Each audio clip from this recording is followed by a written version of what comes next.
ಅಂತೂ ಇಂತೂ ಧೈರ್ಯ ಮಾಡಿ ಫಸ್ಟ್ ಬ್ಲಾಗ್ ಸ್ಟಾರ್ಟ್ ಮಾಡಿದೆ. ಫಾರೂಕ್, ನಿಮ್ಮ ಹಳ್ಳಿ ಹುಡುಗ. ಇದು ಫಸ್ಟ್ ಬ್ಲಾಗ್ ನಂದು.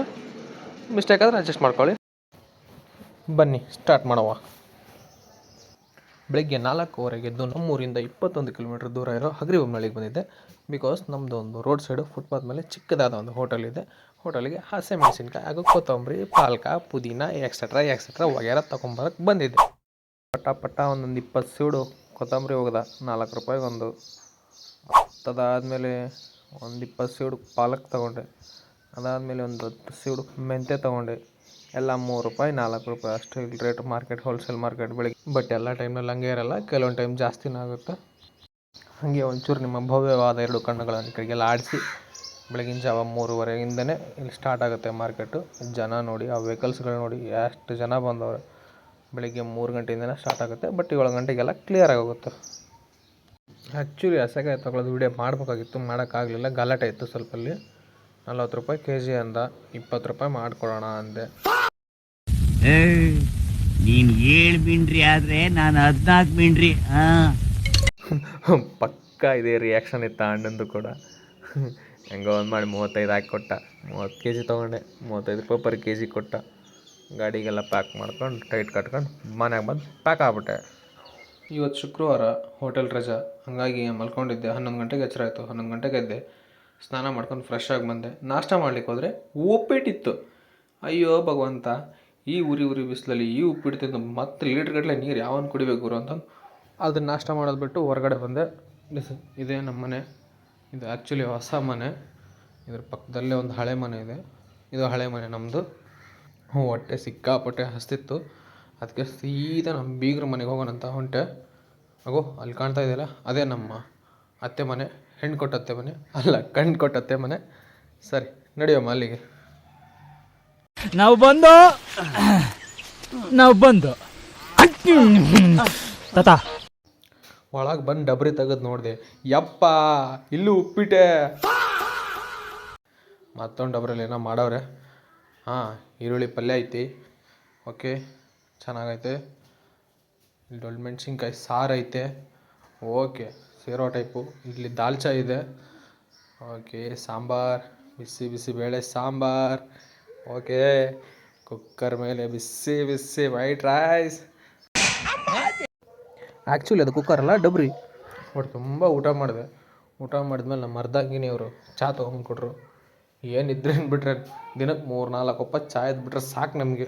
ಚಹಾ ಕುಡ್ದಾದ್ಮೇಲೆ ನನ್ನ ಮಗನ ಜೊತೆ ಸ್ವಲ್ಪ ಟೈಮ್ ಸ್ಪೆಂಡ್ ಮಾಡಿದೆ. ಬಿಕಾಸ್ ಅವ್ನು ಡೇ ಟೈಮಲ್ಲಿ ಎದ್ದೇಳೋದೇ ರೇರ್ ಅಂದರೆ ಸಿಕ್ಕಾಬಿಡಿರು.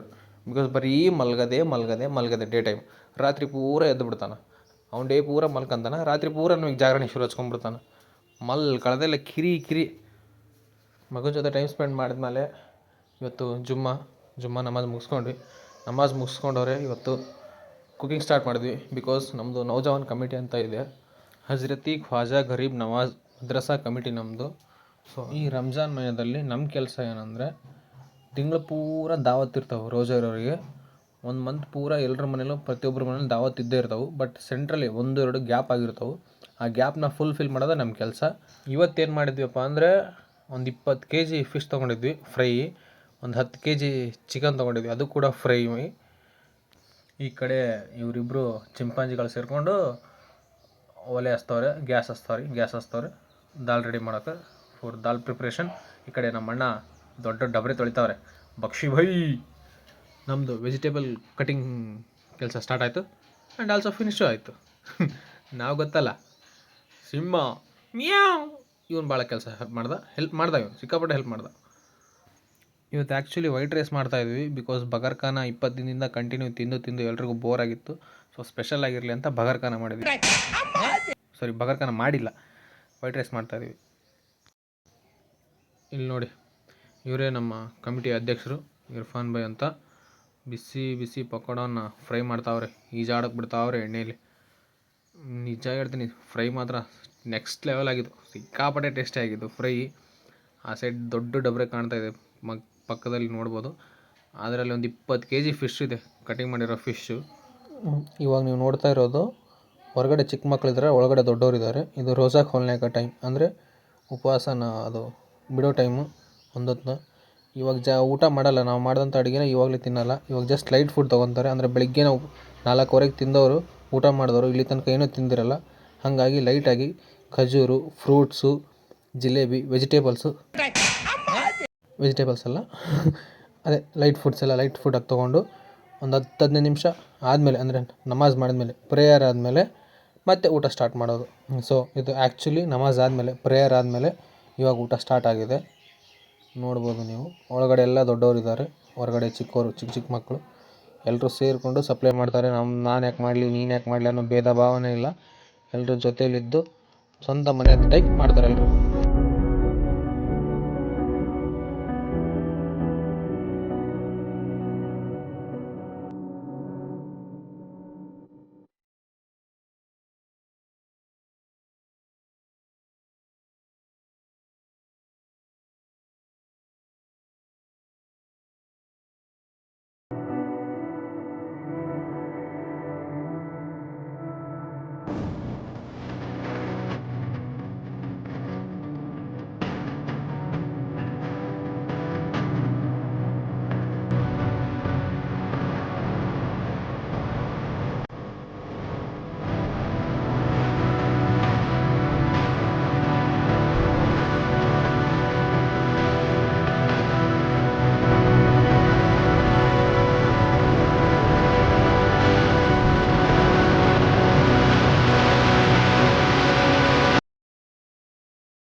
ಮಸ್ಜಿದ್ ಒಳಗೆಲ್ಲ ಕೆಲಸ ಮುಗಿಸ್ಕೊಂಡು ಮನೆಗೆ ಬಂದಿದ್ದೆ. ಮನೇಲಿ ಇನ್ನೊಂದು ಸರ್ಪ್ರೈಸ್ ಕಾದಿತ್ತು. ಇದೇನಪ್ಪ ಅಂದರೆ, ನಮ್ಮ ಇಸ್ಲಾಂನಲ್ಲಿ ಈಗ ಎಂಗೇಜ್ಮೆಂಟ್ ಆಗಿ ಟೈಮ್ ಇರುತ್ತೆ ಮದುವೆಗೋಸ್ಕರ. ಒಂದು 8 ತಿಂಗಳ 6 ತಿಂಗಳು ಟೈಮ್ ಕೊಟ್ಟಿರ್ತಾರಲ್ಲ, ಆ ಟೈಮ್ ಗ್ಯಾಪಲ್ಲಿ ರಂಜಾನ್ ತಿಂಗಳು ಬಂತು ಅಂದರೆ ಹುಡುಗನ ಮನೆಯವರು ಹುಡುಗಿ ಮನೆಗೆ ಹೋಗಿ ಹುಡುಗಿ ಹತ್ರ ರೋಜಾ ಬಿಡಿಸ್ತಾರೆ. ಹುಡುಗಿ ಮನೆಯವರು ಹುಡುಗರ ಮನೆಗೆ ಬಂದು ರೋಜಾ ಬಿಡಿಸ್ತಾರೆ. ರೋಜಾ ಬಿಡಿಸೋದು ಅಂದರೆ ಅದೇ ರೋಜಾ ಖುಲಾನೇಕ ಅಂತ ನಾವು ಹೇಳ್ತೀವಿ. ಆ ಬಿಡಿಸೋದು ಸ್ವಲ್ಪ ಕನ್ನಡದಲ್ಲಿ ಒಂದು ಸ್ವಲ್ಪ ಟ್ರಿಕ್ಕಿ ಆಗುತ್ತೆ, ಅದು ಅಡ್ಜಸ್ಟ್ ಮಾಡ್ಕೊಳ್ಳಿ. ಮಸ್ಜಿದಲ್ಲೂ ಬ್ಯಾಟಿಂಗ್ ಮಾಡಿದ್ದೆ ಆ್ಯಂಡ್ ಆಲ್ಸೋ ಇಲ್ಲೂ ಬ್ಯಾಟಿಂಗ್ ಮಾಡಿದೆ. ಬಿಕಾಸ್ ಎಲ್ಲರೂ ಫ್ಯಾಮಿಲಿ ಕುಂತಾಗ ಇಲ್ಲ ಅನ್ನೋಕ್ಕಾಗಲ್ಲ, ಅವ್ರ ಜೊತೆ ಕೂತು ಊಟ ಮಾಡಿದೆ.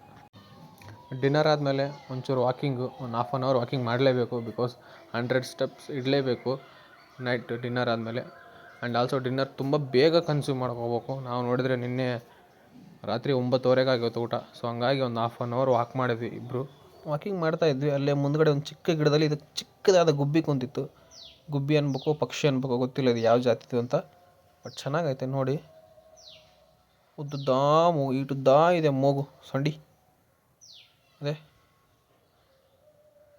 ಚಿಕ್ಕ ಚಿಕ್ಕ ಕಣ್ಣುಗಳು. ಗುಬ್ಬಿನ ಯಾವ ಜಾತಿ ಗುರು ಇದು? ಹೆಂಗೆ ನೋಡ್ತೈತೆ ಇಲ್ಲಿ ಲುಕ್. ಓಯ್ ಓಯ್. ಸೊ ಇದಾಗಿತ್ತು ಗಾಯ್ಸ್ ನನ್ನ ಫಸ್ಟ್ ವ್ಲಾಗ್. ಇದು ಫಸ್ಟ್ ಟೈಮ್ ಮಾಡಿರೋದು. ಸ್ವಲ್ಪ ಎಡಬಿಡಂಗಿ ಥರ ಮಾತಾಡಿದ್ದೀನಿ, ಅಡ್ಜಸ್ಟ್ ಮಾಡ್ಕೊಳ್ಳಿ. ವಿಡಿಯೋ ಇಷ್ಟ ಆದರೆ ಲೈಕ್ ಮಾಡಿ. ಇನ್ನೂ ಇಷ್ಟ ಆದ್ನಪ್ಪ ನಿಮ್ಮ ಫ್ರೆಂಡ್ಸಿಗೆ ಶೇರ್ ಮಾಡಿ. ಇವನು ಯಾವನ ತಿಕ್ಕಲು ಪಕ್ಕಲಂಗೆ ಮಾಡ್ತಾವನೆ ವಿಡಿಯೋ ಅಂತಂದು. ಚಾನಲಿಗೆ ಸಬ್ಸ್ಕ್ರೈಬ್ ಆಗೋದು ಮರಿಬೇಡಿ. ಬಡ್ಡಿ ಮಗಂದು ಹೇಳೋಕ್ಕೂ ಬರ್ತಾಯಿಲ್ಲ. ಬಾಯ್. ಮಾತ್ರ ಹೆಂಗ್ ತೆಗ್ದಿರ ಅಂತ ಗೊತ್ತಿಲ್ಲ. ಮೂವಿ ಸೂಪರ್ ಆಗಿದೆ ಮೂವಿ. ಆದ್ರೆ ಹೆಂಗೆ ಡಿಸ್ಟೆನ್ಸ್ ಆಗಿದೆ ಮೂವಿ, ಆದ್ರೂ ಮಾತ್ರ ಚೆನ್ನಾಗಿ ತೆಗ್ದಿಲ್ಲ ಅಂತ ಹೇಳಕ್ಕೂ ಆಗಲ್ಲ, ನಾವು ತೆಗ್ದಿದ್ದಾರೆ ಅಂತಾನು ಹೇಳಕ್ಕಾಗಲ್ಲ. ಮೂವಿ ಸೂಪರ್ ಆಗಿ ಮೂವಿ ತೆಗ್ದವ್ರೆ ಮಾತ್ರ. ಆದ್ರೆ ಮಾತ್ರ ಫಿಲಮು ಅಪ್ಪನ ತೆಗೆಯೋದು ಅದೆಲ್ಲ ಸೂಪರ್ ಮೂವಿನೇ. ಆದ್ರೆ ಮಾತ್ರ ಡಿಸ್ಟೆನ್ಸ್ ಆಗಿ ತೆಗ್ದವ್ರೆ ಮಾತ್ರ. ಸೂಪರ್ ಆಗಿದೆ ಮೂವಿ ಮಾತ್ರ.